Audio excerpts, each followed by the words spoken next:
घरकुल योजनेचा लाभ घ्यायचा असेल तर ही कागदपत्रे या क्रमाने या ठिकाणी जमा करा, तुम्हाला नक्की घरकुल योजनेचा लाभ मिळणारच। मित्रांनो, तुम्हाला जर पंतप्रधान आवास योजना 2.0 चा लाभ घ्यायचा असेल तर तुम्हाला काही महत्त्वाचीच कागदपत्रे एका ठिकाणी या क्रमाने जमा करावी लागणार आहेत, तर तुम्हाला नक्की घरकुल मिळणार आहे। तर ही कागदपत्रे कोणती असणार आहेत, कोणत्या ठिकाणी किती तारखेला जमा करावी लागणार आहेत किंवा कोणत्या क्रमाने आणि कोणता अर्ज भरून तुम्हाला ही कागदपत्रे जमा करायची आहेत, याची सर्व माहिती आपण आजच्या व्हिडिओमधून पाहणार आहोत। ही 1 एप्रिल महिन्यात नवीन आलेला अपडेट आहे, त्यामुळे मागे सांगितलेली कागदपत्रे आणि क्रम हा वेगळा होता। एप्रिल महिन्यात आलेले नवीन अपडेट आहे, त्यामुळे व्हिडिओ शेवटपर्यंत पहा। चॅनलवर नवीन असाल तर चॅनल सबस्क्राइब करा, शेजारील बेल आयकॉन सुद्धा ऑन करून ठेवा, म्हणजे असेच महत्त्वपूर्ण आणि गव्हर्नमेंटचे नवनवीन अपडेट तुमच्यापर्यंत रेग्युलर पोहोचत राहतील। तर नमस्कार, मी पूनम आणि तुम्ही पाहत आहात पुन्हा एक नवीन अपडेट। तर सर्वात पहिलं डॉक्युमेंट आहे ते म्हणजे बँक पासबुक। आधी पहिल्यांदा आपण डॉक्युमेंट पाहूया, त्यानंतर कोणत्या ठिकाणी जमा करायचं ते पाहूयात, किती निधी तुम्हाला घरकुलसाठी मंजूर झाला आहे ते सुद्धा पाहूयात, त्यानंतर अर्ज कशाबरोबर जमा करायचा हे सुद्धा पाहूयात। तर सर्वात पहिलं डॉक्युमेंट आहे ते म्हणजे बँक पासबुक। असे बँक पासबुक की ज्या बँक अकाउंटला आपलं आधार कार्ड लिंक असावं, म्हणजे थोडक्यात आपला डीबीटी त्या अकाउंटचा ॲक्टिव्ह असणे गरजेचे आहे। कारण OTP वगैरे या योजनेसाठीचा OTP वगैरे यायचं असेल तर तुम्हाला तुमचा मोबाईल नंबर बँक अकाउंटशी लिंक असणं गरजेचं आहे। त्याचबरोबर एखादा मेसेज आला तरीही तुम्हाला हा अकाउंट नंबर लिंक असणे गरजेचे आहे। त्यानंतर दुसरा आणि महत्त्वाचं डॉक्युमेंट आहे ते म्हणजे आधार कार्ड। यातील सर्वात महत्त्वाचे अपडेट म्हणजे ज्यांचे याच कारणांमुळे घरकुल हप्ते येणे थांबले आहे, असे आधार कार्ड फक्त त्या अर्ज उमेदवाराचे नाही तर त्याचे व त्याच्या कुटुंबातील सर्व सदस्यांचे, त्याला पण त्या उमेदवाराचा मोबाईल लिंक असणे गरजेचे आहे। म्हणजे तुम्हाला समजलं असेल की त्याचा आधार कार्ड तर द्यायचंच आहे, जो उमेदवार आहे अर्ज करणारा त्याचा आधार कार्ड तर द्यायचंच आहे, परंतु त्याच्या कुटुंबातील सर्व सदस्यांचे आधार कार्ड सुद्धा द्यायचे आहेत आणि त्याचा मोबाईल नंबरला, फक्त त्याच्या मोबाईल नंबरला आधार कार्ड लिंक असणे हे महत्त्वाचे आहे। हे झाले दुसरे कागदपत्र। त्यानंतर पुढचं कागदपत्र आहे ते म्हणजे तिसरं कागदपत्र आहे पहा, ही घराचे डॉक्युमेंट। म्हणजेच त्यासाठी तुम्ही जर शहरी भागातून असाल तर तुम्हाला फॉर्म नंबर 43 जमा करावा लागणार आहे आणि दुसरं म्हणजे ग्रामीण भागातून जर तुम्ही असाल तर तुम्हाला नमुना नंबर 8 द्यावा लागणार आहे। ही कागदपत्रे तुम्हाला ग्रामसेवकाकडे द्यावी लागणार आहे। जर तुम्ही गावातून असाल तर तुम्हाला हा नंबर 8चा नमुना आहे तो तुम्हाला ग्रामसेवकाकडे सहज मिळून जाणार आहे। यानंतरचं पुढचं कागदपत्र आहे ते म्हणजे डिजिटल रेशन कार्ड। बऱ्याच जणांचा हाच प्रॉब्लेम झाला आहे की त्यांनी जुनं जे तुमचं रेशन कार्ड बुक आहे ते जमा केलेलं आहे। बऱ्याच जणांनी जुनं रेशन कार्ड जमा केल्यामुळे याची प्रिंट दिल्यामुळे परंतु ते चालणार नाही। आता 1 एप्रिल पासून ते चालणार नाही। 1 एप्रिल पासून पुढे जे अर्ज भरणार आहेत घरकुलसाठी त्यांना जुनं रेशन कार्ड चालणार नाही, त्यांना नवीन डिजिटल रेशन कार्ड जमा करणं गरजेचं आहे। ते तुम्हाला कुठे मिळणार आहे तर तहसीलदार कार्यालयात जर तुम्ही त्या रेशन कार्डसाठी अर्ज केला तर तुम्हाला 3 ते 4 दिवसामध्ये हे डिजिटल रेशन कार्ड मिळून जाणार आहे। त्यामुळे तुम्ही जुने रेशन कार्ड न देता डिजिटल रेशन कार्ड जमा करायचे आहे, तरच तुम्हाला घरकुल योजनेचा लाभ मिळणार आहे। हे 1 एप्रिल पासून लावलेला नवीन नियम आहे, खूप महत्त्वाचा नियम आहे।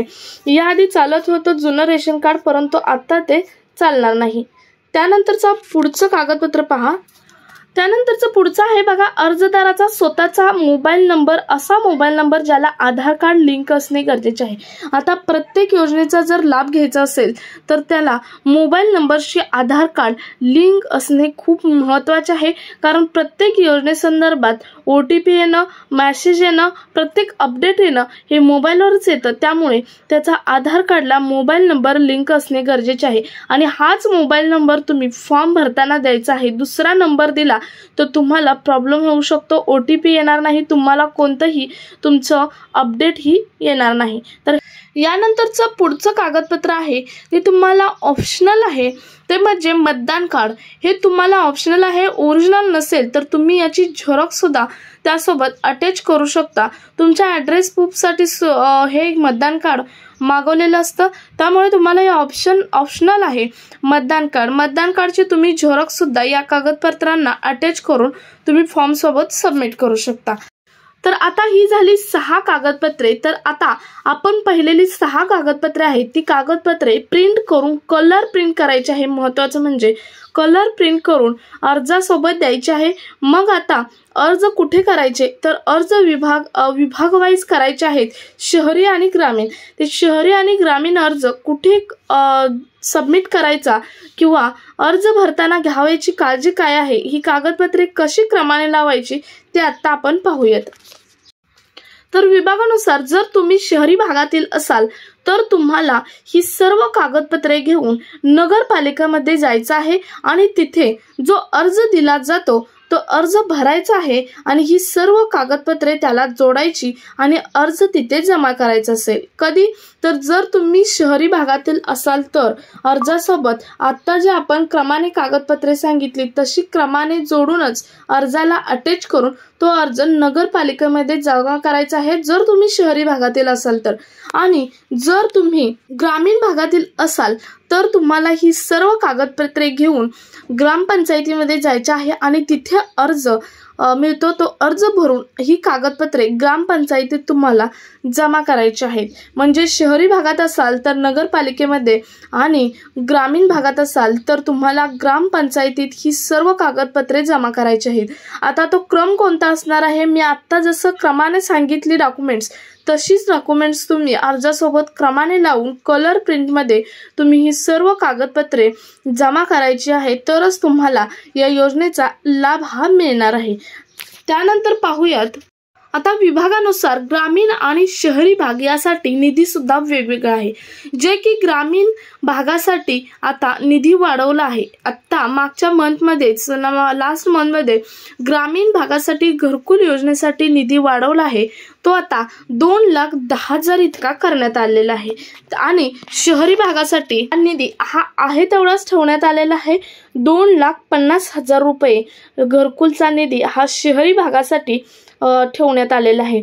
तर तुम्हाला समजलं असेल की कागदपत्रे कोणते आहेत। 6 कागदपत्रे महत्त्वाची कागदपत्रे आहेत, त्याचा क्रम काय लावायचा आहे, अर्ज तुम्हाला कुठे मिळणार आहे आणि अर्ज भरल्यावर तुम्ही तो कुठे जमा करायचा, याची सर्व इन डिटेल माहिती आपण आजच्या व्हिडिओमधून पाहिली आहे।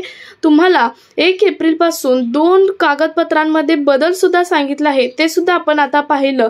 तो नियम सुद्धा 2 काय आहेत ते सुद्धा आपण पाहिले। 1 एप्रिल पासून त्या 2 कागदपत्रांमध्ये बदल करण्यात आलेला आहे। एक तर आधार कार्ड, ते पहिलं फक्त एकाच उमेदवाराचं आधार कार्ड दिलं जात होतं, परंतु आता सर्व फॅमिलीचं आधार कार्ड देणे हे गरजेचे आहे, तरच तुम्हाला घरकुलचा लाभ मिळणार आहे। हा सुद्धा तुम्हाला 1 एप्रिल पासून झालेला बदल समजला असेल। आता एप्रिल पासून नवीन फॉर्म हे ओपन झालेले आहेत, तुम्ही नवीन फॉर्म भरून घरकुल योजनेचा लाभ घेऊ शकता। झालेल्या कागदपत्रांच्या चेंज सहित त्या कागदपत्रांचा चेंज काय आहे ते सुद्धा तुम्ही आता पाहिलेला आहे। तो बदल करून तुम्ही सर्व कागदपत्रे जमा करून घरकुल योजनेचा लाभ हा घेऊ शकता। सो हा महत्त्वपूर्ण व्हिडिओ जास्तीत जास्त शेअर करा आणि भेटूयात पुढच्या एका नवीन अपडेट सोबत। तोपर्यंत धन्यवाद। जय महाराष्ट्र।